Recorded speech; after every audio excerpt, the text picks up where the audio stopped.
Te reto a que termines de ver Un dolor real sin cuestionarte cómo procesas tu propia historia familiar. Jesse Eisenberg ha creado una película que funciona como un espejo incómodo donde todos podemos reconocernos. ¿Eres como David, que mantiene todo bajo control, fotografiando la vida en lugar de vivirla? ¿O eres como Benji, incapaz de filtrar tus emociones aunque incomodes a todos a tu alrededor? En este análisis, desafiaremos la idea de que existe una forma correcta de lidiar con el trauma heredado. Veremos cómo un viaje turístico por Polonia se convierte en un campo de batalla emocional entre dos formas de ser que, en el fondo, buscan lo mismo: sentir que pertenecen a una historia que los precede, pero que no experimentaron directamente. El viaje exterior como reflejo del viaje interior, que convierte un simple recorrido turístico por Polonia en el escenario perfecto para el enfrentamiento de dos personalidades totalmente opuestas. En Un dolor real, Jesse Eisenberg nos muestra cómo cada monumento, cada calle y cada espacio compartido se transforma en un campo de batalla emocional donde dos formas de ver el mundo chocan constantemente. Desde los primeros minutos de la película, el contraste entre David y Benji es evidente. David representa al hombre estructurado, pragmático y ordenado que observa la vida a través del lente de su cámara, capturando momentos pero manteniéndose a distancia segura. Mientras tanto, Benji encarna al espíritu libre, impulsivo y sin filtros, que experimenta cada instante con una intensidad casi abrumadora. Esta dicotomía no es sutil. En el aeropuerto, vemos a David obsesionado con la puntualidad y los detalles logísticos, mientras Benji contempla fascinado a los viajeros, perdido en sus propias reflexiones sin preocuparse por el tiempo. Lo fascinante del viaje a Polonia es cómo cada parada en su recorrido funciona como un amplificador de sus diferencias. No son simples turistas visitando monumentos, están recorriendo los mismos espacios donde la historia de sus antepasados se desarrolló trágicamente. El monumento a los héroes del gueto y el monumento al levantamiento de Varsovia no representan solo atracciones turísticas, sino puntos de conexión con su propia identidad judía, provocando reacciones completamente diferentes en cada uno. Es durante el viaje en tren a Lublin donde presenciamos la primera confrontación significativa. Benji, visiblemente incómodo, cuestiona la moralidad de viajar en primera clase por las mismas vías ferroviarias que llevaron a sus antepasados a los campos de concentración. ¿Te parece apropiado que judíos como nosotros viajemos con tanto privilegio por estas mismas vías? El periodista pregunta, revelando una sensibilidad histórica que David, más pragmático, parece haber relegado al fondo de sus preocupaciones. La secuencia del cementerio expone aún más esta brecha. Mientras James, el guía turístico, presenta datos y estadísticas sobre las víctimas del Holocausto con distancia profesional, Benji interrumpe abruptamente. No quiero números, quiero humanidad. Esta intervención sacude al grupo entero, incluyendo a David, quien, aunque comparte el sentimiento, preferiría seguir el programa establecido sin alteraciones. Para Benji, la historia no es algo que se observa desde lejos, sino que se siente en las entrañas. Lo que hace particularmente interesante la dinámica entre ambos primos es cómo Benji demuestra una capacidad sorprendente para conectar genuinamente con desconocidos. Con Marcia, una turista del grupo, establece rápidamente una conexión profunda. Con Elodge, otro miembro del tour, comparte momentos de complicidad sincera. Irónicamente, David, que mantiene relaciones familiares aparentemente estables, es incapaz de tender puentes hacia su propio primo. Uno vive inmerso en el presente emocional, absorbiéndolo todo. El otro permanece anclado a planes futuros, evitando la incomodidad del momento. Las ruinas de su relación familiar se revelan gradualmente con cada sitio que visitan.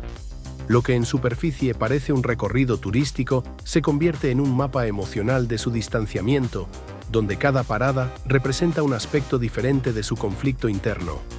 David fotografía obsesivamente cada lugar como si documentar la experiencia fuera más importante que vivirla, mientras Benji se sumerge completamente en cada espacio, cuestionando, provocando, sintiendo. Lo más desconcertante para el espectador es observar cómo David, a pesar de su constante desaprobación y frustración con las imprudencias de Benji, continúa siguiéndolo en cada desvío del itinerario oficial.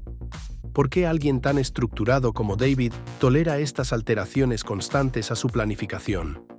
Quizás porque bajo esa fachada de irritación se esconde una admiración secreta por la autenticidad de su primo, una cualidad que él mismo ha sacrificado en aras de la estabilidad. Detrás de la fachada de irritación de David se esconde una herida profunda que sangra en silencio.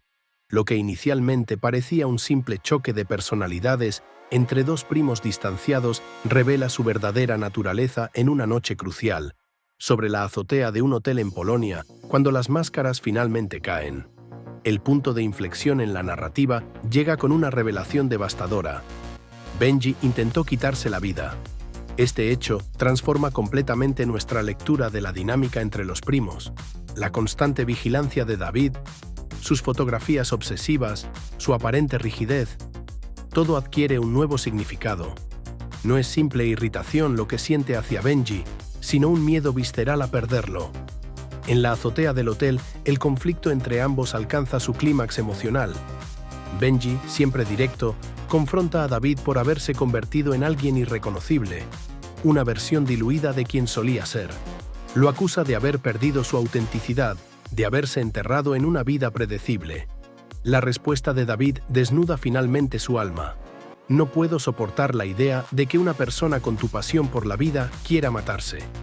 Esta confesión ilumina la verdadera naturaleza del conflicto. Los dos primos representan estrategias opuestas para procesar el mismo trauma generacional. Benji lo expresa todo, sin filtros, convirtiendo cada emoción en una experiencia visceral que comparte con quienes lo rodean.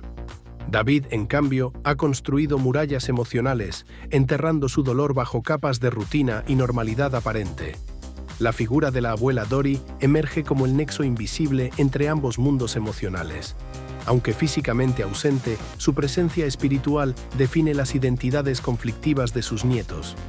Para Benji, el recuerdo más vívido de su abuela es también el más doloroso. Una bofetada que le propinó cuando llegó tarde y borracho a una reunión familiar. Pero en su narración, este acto de disciplina no representa humillación, sino claridad y amor verdadero. Dory fue la única persona capaz de mantener a raya sus impulsos autodestructivos, de mostrarle límites con un acto físico que, paradójicamente, le demostró cuánto le importaba. Esta bofetada se convierte en metáfora central de la película.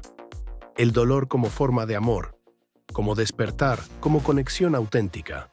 Mientras David fotografía monumentos para mantener el horror a distancia, Benji busca sentir cada punzada emocional como prueba de que está vivo, incluso cuando esa búsqueda lo lleva peligrosamente cerca del abismo. La búsqueda de la casa familiar en Polonia ejemplifica perfectamente estas diferentes estrategias de procesamiento emocional. Para David, es un punto más en el itinerario, una foto que tomar para documentar un pasado que prefiere mantener a distancia segura. Para Benji, es una decepción necesaria, un encuentro con lo ordinario que desmitifica el pasado y permite habitarlo en toda su complejidad. La casa de la abuela no es un monumento, es simplemente una casa, y esa normalidad resulta más reveladora que cualquier memorial. El encuentro final con James, el guía turístico, añade otra capa de complejidad al personaje de Benji. Su honestidad brutal ha transformado la perspectiva profesional del guía, quien confiesa que ahora ve su trabajo de manera diferente gracias a los cuestionamientos de Benji. Lo fascinante es que Benji ni siquiera recuerda haberle dado ese feedback transformador. Su autenticidad impacta sin esfuerzo consciente, mientras que los intentos de David por conectar requieren planificación y esfuerzo deliberado. Un dolor real ha logrado un notable equilibrio en su recepción. Las audiencias judías y no judías han conectado profundamente con la narrativa, destacando cómo Eisenberg consigue transformar temas complejos sobre identidad y trauma generacional en una experiencia universal y conmovedora. Lo que hace especial esta película es que no toma partido por ninguna de las formas de procesar el dolor. Ni la autenticidad visceral de Benji, ni el enfoque cauteloso de David son presentados como superiores. Esta reconciliación con el pasado nos invita a cuestionar nuestras propias estrategias para lidiar con el legado doloroso que todos heredamos en alguna medida. La película concluye no con respuestas definitivas, sino con un reconocimiento silencioso, que recordar y seguir viviendo no son acciones contradictorias. Los críticos han elogiado especialmente cómo la obra fusiona la reconciliación familiar con la búsqueda de entendimiento, creando un mensaje que trasciende culturas y experiencias.